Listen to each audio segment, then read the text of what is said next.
Habang mura pa po ang sibuyas, kailangan po natin mag-stock o mag-storage ng ating sibuyas. Kahit wala tayong storage room, pwede naman po tayong mag-DIY using the hay or yung dayami.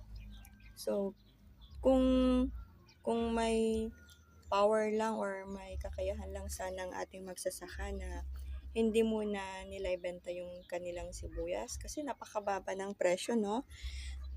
Pero wala, napipilitan silang magbenta kasi kailangan din nila ng pera.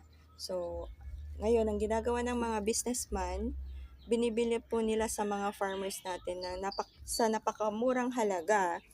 Then, ang ginagawa po nila ay ini-storage. Yun po ang kanilang technique para kumita din ng pera.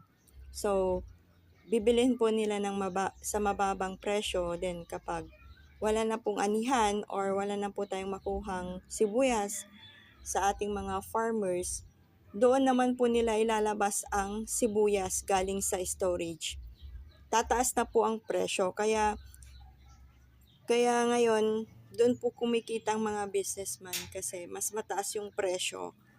Pwedeng mag times 2 ang presyo ng sibuyas kapag wala na po talagang anihan.